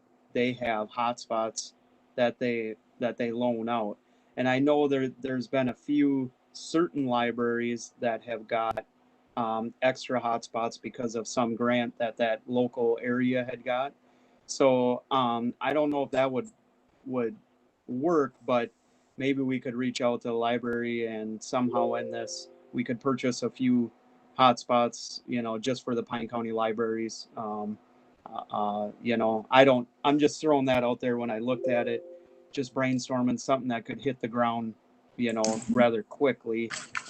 Maybe reach out to them and see what maybe they're not even available right now. I don't know. I would assume they're not easily purchased along with everything else right now. But the other real quick thing as I sit here brainstorming as far as business assistance, the one thing I think falls through the cracks a lot too is daycares. I think they were hit very hard. I know my personal daycare when my wife was out of work and home with the kids, she was kind enough to not let us pay for our kids for the 6 weeks my wife wasn't working, and she was home with them. So that's real, stuff too. So, and they're kind of, they a lot of them operate out of their house, but they are legitimate, real businesses and they work with the county a lot on stuff. So just throwing that out there, we should just try not to forget them. They're a necessity we all have to have, or most of us, or whatever. But they're not a storefront type of thing, either. So, all right. So what are you looking for, David? You want us to have a motion on this, like Roman numeral number 1 we'll go through, or you want consensus?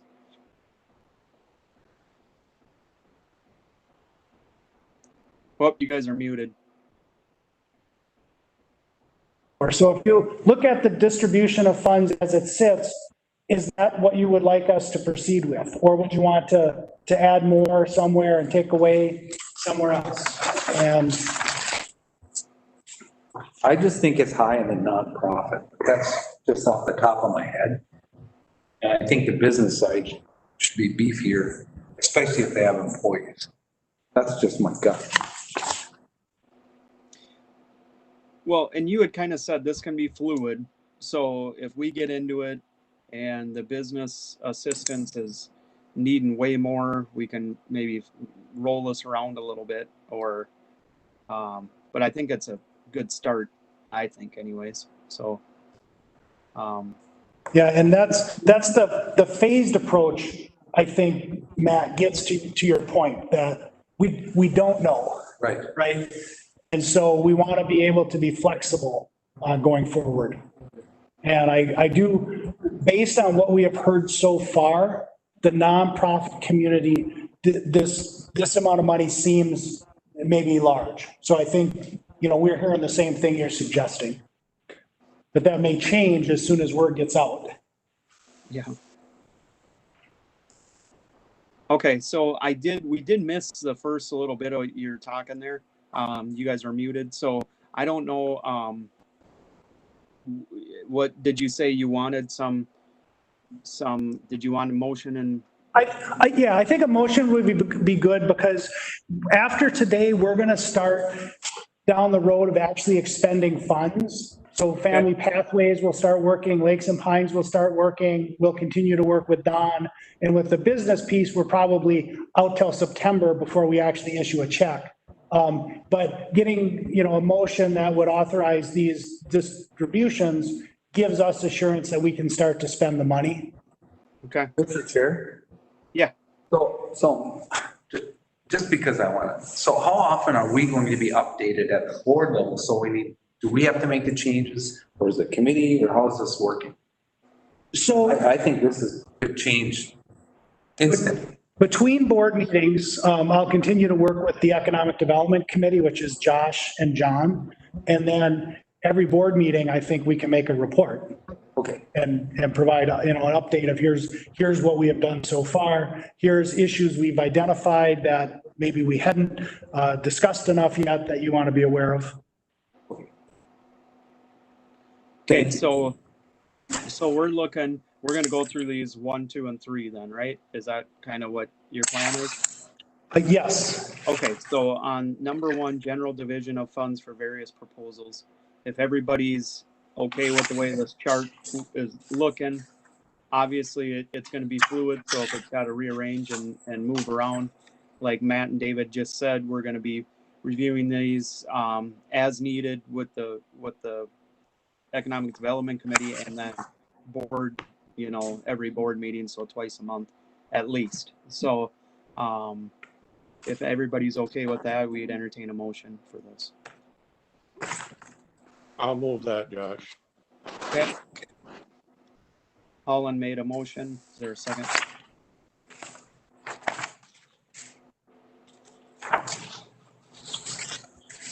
Mr. Chafee, second. Okay. Chafee, second. All right. Is there any other discussion on that, or is that clear as mud? I have a question. Yes, go ahead. I didn't hear what you were saying at the beginning. Are we doing one line item at a time or just the way that block is set up to start with? Yep, we're doing one line at a time. So we're on number 1, Roman numeral number 1 there, general division of funds. So we're going to kind of start based on that chart there. But I think you're asking a different question. The motion, as I understood it, approves the distribution as laid out in the chart, in the packet, all lines of the chart. Why don't we do that as a starting point? Yeah. Done. And Josh is answering, we're going to go through these on the back page, we're going to go through these 1, 2, and 3. So we're on line 1. Okay. Did that make sense now? Yeah, I think that you made it a little clear. Thank you. That made it a lot clearer for me. Thank you. All right. Sounds good. So we have a motion and a second. Is there any other discussion? Otherwise, the clerk will call the roll call vote. District 4, Commissioner McRae. Aye. District 5, Commissioner Ludwig. Aye. District 1, Chair Holland. Yes. District 2, Commissioner Moore. Yes. District 3, Commissioner Chafee. Aye. All right, so now we're gonna move on to Roman numeral number 2, right? I still am on the right page here. So the direction on the general partners of the Phase 1 Business and Assistance Program. So we will entertain them. Yeah, go ahead. And that's just, it's the page that says draft Pine County CARES Act Business Assistance Grant, lays out the up to $10,000 and then the eligible expenses. And then the base, maybe I'll run over the basic criteria just so everyone has it, that it's 50 or fewer employees. There's a physical location in Pine County. The business has suffered financial harm due to the pandemic. The business is not delinquent on taxes to local, state, or federal taxing authorities. The business is not currently in violation of the law. And on the delinquent taxes piece, you might remember earlier in the year, the board lowered the penalty on taxes paid late for property taxes. Those taxes are not actually delinquent until January 1st. So somebody could have been involved in being late on their 2020 property taxes and still qualify. Okay. So we'd entertain a motion for that. Ludwig moves it. Okay. McRae second. Okay. Is there any other discussion? Hearing none, the clerk will call the roll call vote. District 5, Commissioner Ludwig. Aye. District 1, Chair Holland. Yes. District 2, Commissioner Moore. District 3, Commissioner Chafee. Aye. District 4, Commissioner McRae. Aye. All right, thank you. And we will move on to Roman numeral number 3, formal partnerships with several organizations. So we will enter into some written agreement, either a memorandum of understanding or a contract with Lakes and Pines Family Pathways and the Initiative Foundation. And so I'm just asking, because those are not finalized yet, to keep that process moving, if you would delegate to the administrator the authority to enter those agreements up to $10,000. Okay. Does anybody want to make a motion on that? McRae make the motion. Oh. Okay, we had two. I heard McRae first. Who was it second? Colin?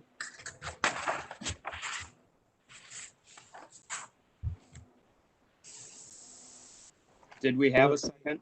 But I can. Okay, I thought someone else did. Maybe it was Chafee. I don't know. I think Chafee did. Okay. Okay. Sorry. All right. So we got McRae made the motion and Chafee second. Is there any other discussion? Okay. Hearing none, the clerk will call the roll call vote. District 1, Chair Holland. Yes. District 2, Commissioner Moore. Aye. District 3, Commissioner Chafee. Aye. District 4, Commissioner McRae. Aye. District 5, Commissioner Ludwig. Aye. All right, perfect. Thanks a lot, guys. And thanks everybody for your help on that. And we'll be talking to you a lot more as we go forward here. Hopefully we can get it out to people that need it. So, all right, moving on. We'll move on to number 6, second quarter 2020 budget report. County Administrator. Mr. Chair, members of the board, obviously this last quarter has been a lot of uncertainty in the economy. Pine County has tried to respond responsibly financially. We laid off a worker, we furloughed workers, we tried to economize where we could. And I think the finances reflect that. And at the end of the second quarter, we are probably positioned as well as we could expect to be at this point in the year during a pandemic. And so when you look at the revenue and expenditures on chart 1, just at the fund level, there's nothing there that looks out of the ordinary. I think we know that Health and Human Services programming has been significantly impacted.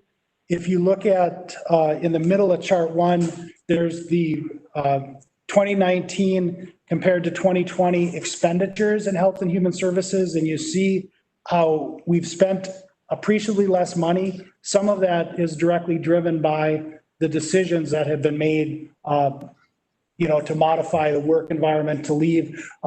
During the Personnel Committee report, you saw that we filled a case or a social worker position in adult support that had been vacant for almost half the year now. So those savings are being captured in this graph. And so I think that is just a way to tie back the decision-making in March and April to how the budget looks today.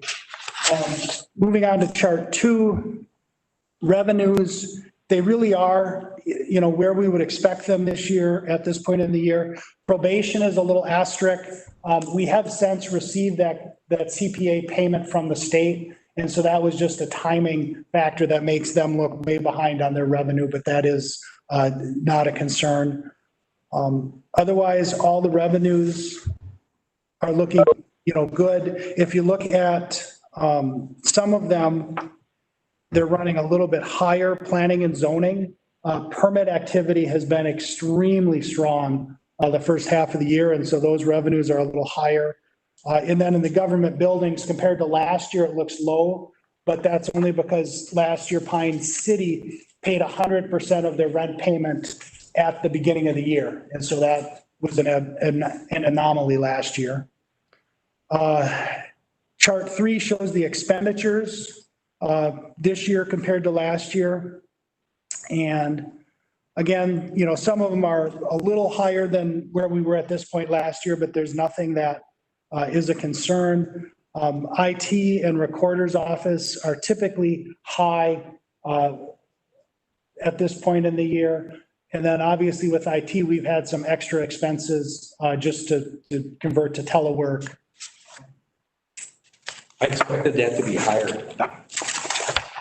And then the chart 4 just hones in a little bit on Health and Human Services. And then the chart 5 is maybe the surprise chart of the day. And that looks at sales tax collections through the end of June 2019 versus 2020. And we actually are ahead as a percent of collections this year than last year. We've actually collected more real dollars than we had a year ago. And I looked at the state, and the state general sales tax collections are 1.5% above the revised revenue forecast. So you remember back in, I think it was May, the state did a complete reforecast that showed the $2+ billion shortfall.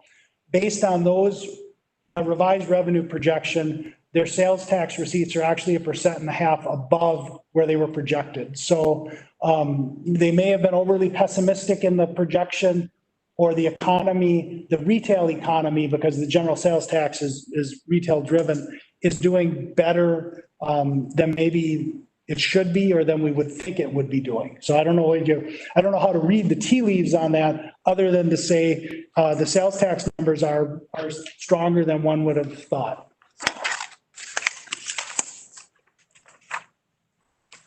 So I certainly can answer questions if there are any.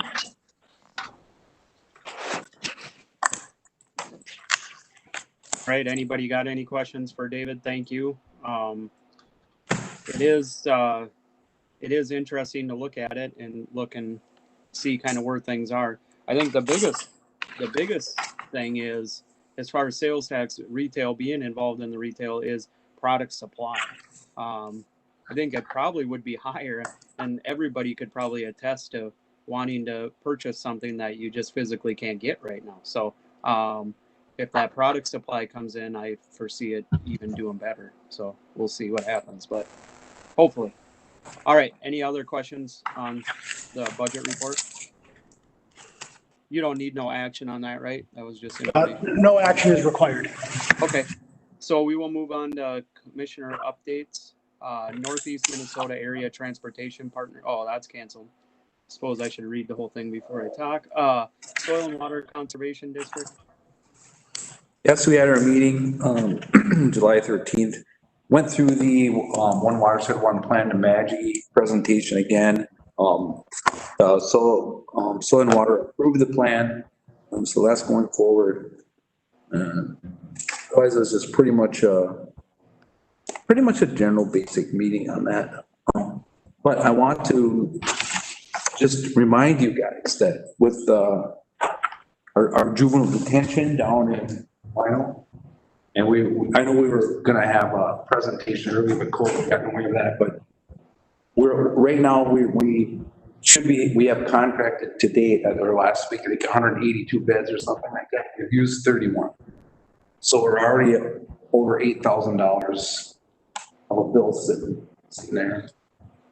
Just so you keep it on your radar, because last year we had to pay up some of those dollars. But they are, I'm only gonna say kind of working on resolving the problem. So that's that. I didn't have a meeting, but I get the updates.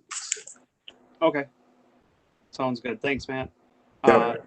East Central Solid Waste Commission. We had a meeting last Monday. It was actually a in-person meeting at a new building that was built at the transfer station in Cambridge, but I called in for it. And basically, we're just still collecting a lot of garbage at every location.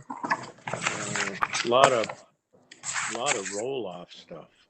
So we're going to buy a couple new roll-off boxes to try to keep that construction material out of the landfill. And so we'll transfer those as fast as they fill up to the demo site in Mora. Otherwise, things are going along. Okay, thank you. Pine County Chemical Health. Yeah, I did attend that one. Brief little meeting. We had our year-end pollution report. Everything seemed to be going fine, but there was a few members of some of the sectors that aren't represented in our group there. We're trying to reach out to them and see if they're showing any interest in coming to our meetings and giving some feedback to us. The T21, which goes in effect there August 1st. Answer, Association of Non-Smokers in Minnesota.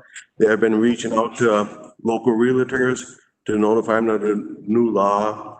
Also been producing signage to stop the sales to the minors and offering an online training to educate the rules of proper selling to be updated there by August 1st. So that takes hold here. So we'll see how that does. And on that same topic about the compliance checks of that, the coalition approved spending up to $1,000 from now until June 30th of 2021 to help funding that, so we can go out and see who's complying and who's not complying. Other than that, there was not much going on right now. All right, thank you. GMPTC summer membership meeting. Yes, I also attended that one there by webinar. The funding there, the balance is good on their checkbooks. They are going to be sending out surveys to the local park managers trying to find out where and how many people exactly are just coming to the parks, just to get a better idea of what they want to do or can do to keep everybody active this summer. We had a presentation from a gal in Bemidji. It's very interesting listening to her, what they've been doing up in their parks, seeing that they're closed. They have, they usually have a big run in there in March, a 5K run, but they had to cancel. So instead they have a virtual 5K run now, which is kind of interesting. People just keep track of their steps throughout the day or whatever, and then there's no time limit on it.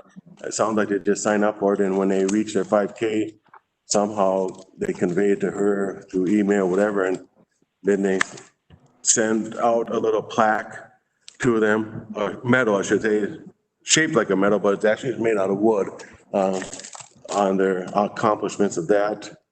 Another thing that I found very interesting that they've been doing is working very well is they have park cleanup kits. Local people come and put down a deposit on a bucket and they get a couple rolls of garbage bags, some pickup sticks and so on and so forth. And they go around the parks, the people, and pick up all the garbage, put it all together and leave it back at the shop, and then they get the deposit back for everything. And they said that's been a pretty big hit for the people around their area, helping to clean up their parks and get out and about. So very interesting meeting what other folks are trying to do, keep people busy and their minds normal as much, I guess, through these times, but that's about it.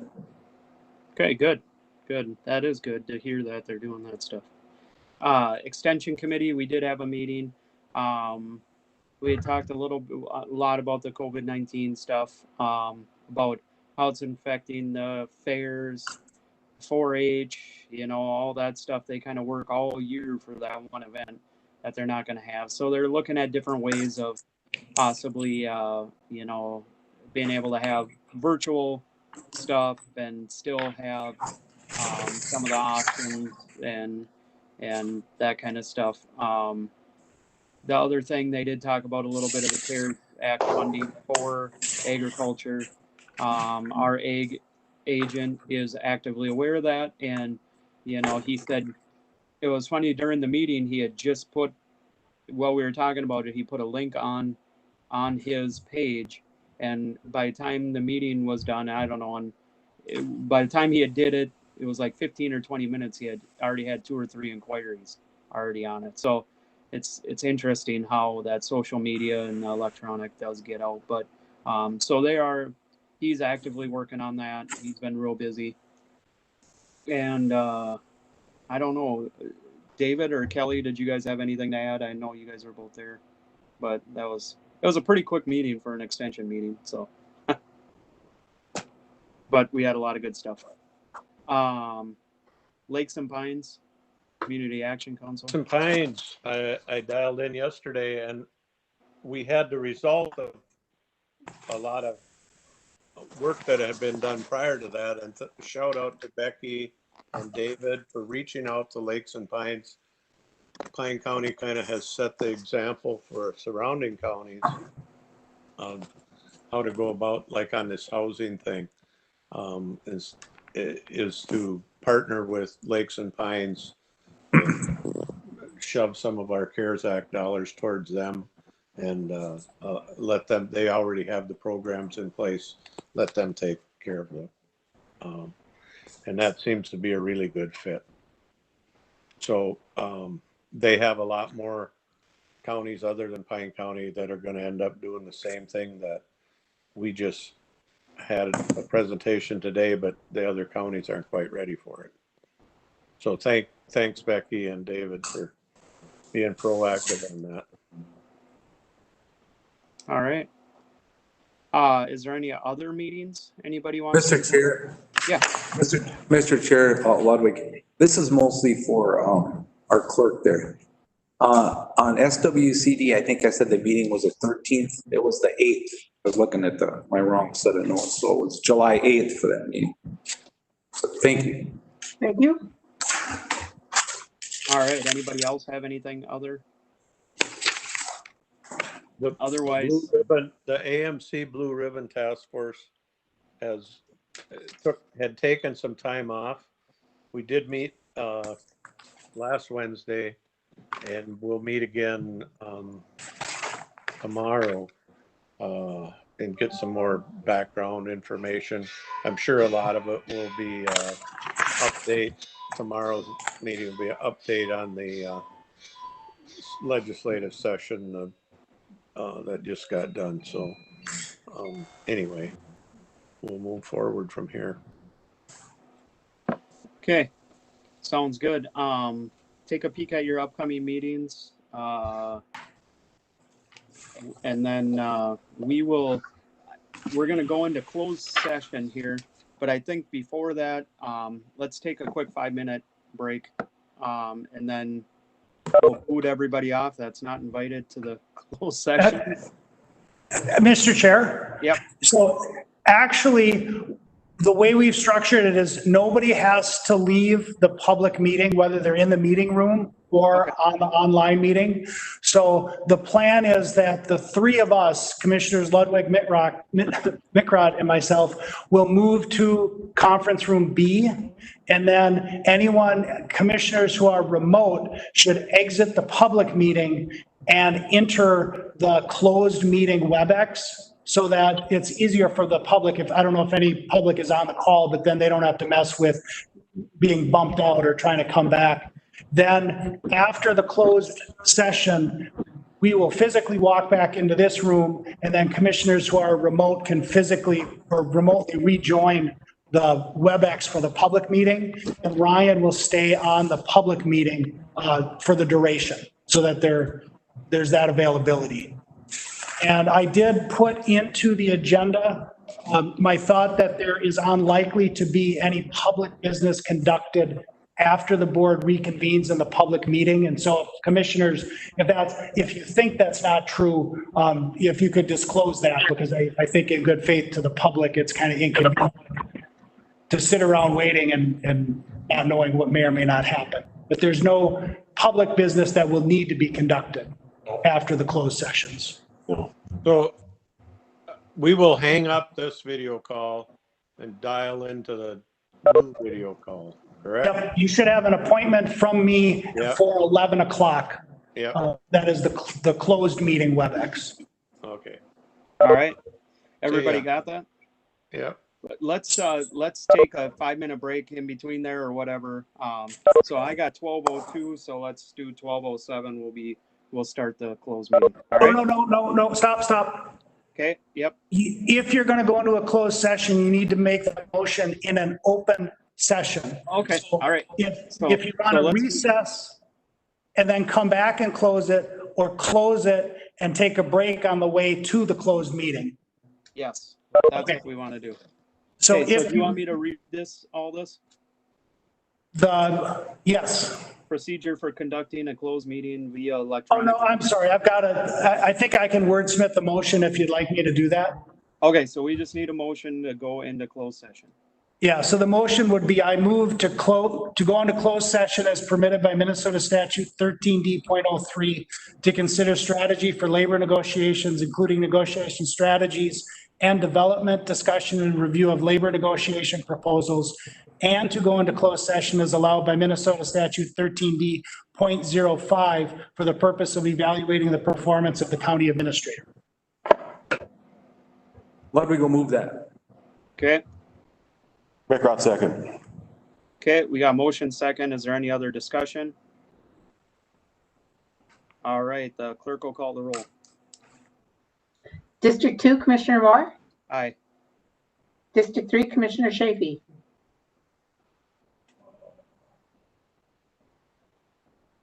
Commissioner Chafee?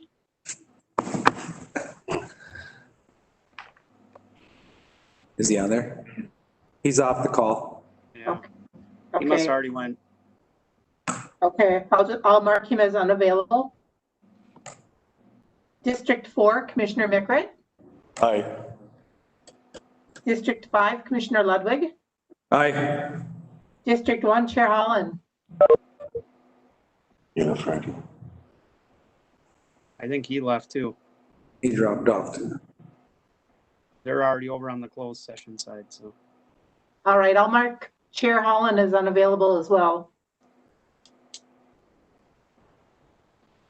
Thank All you. right.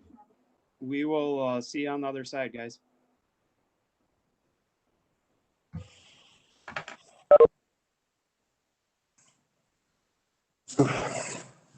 Where we going, B?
All right, anybody there?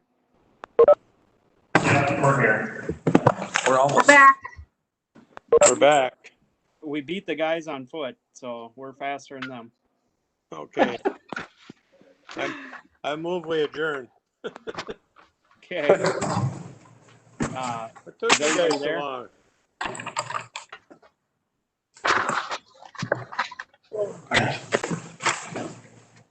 I move we adjourn. Whatever. Okay, there's a motion to adjourn, or are you just calling for adjournment? Either way. Second. Okay, we got a Oh, gosh. motion and a second on adjournment. Is there any discussion? Should we do a roll call vote, or should we just call the meeting adjourned? Just call it. All right. Yeah, and actually, the chair has the authority to adjourn the meeting, so. Okay, sounds good. We'll adjourn the meeting. Thanks, guys. Thanks a lot, Josh. Yep, thanks. Get better soon, Steve. Okay, Hey, bye-bye. Josh. Yeah, Josh. Yep. Call me when you get done. sounds good. I'm gonna probably eat something quick, Steve, and then I'll call you back, okay? Okay, thanks. Bye. Yep. Steve Holland, are you still there? Looks like He's gone. Okay, thanks, guys. Hey, Deb, do you want somebody to sign, or do you? Well, I do, but that's what I wanted to run by Steve. I guess I'm not sure what protocol is with this. Yeah, figure it out and let me know. If you want me to run up there and take care of it, I can. All right, I'll check with Dave and I'll let you know, Josh, if I need you. Okay, perfect. Okay, thanks. Bye-bye.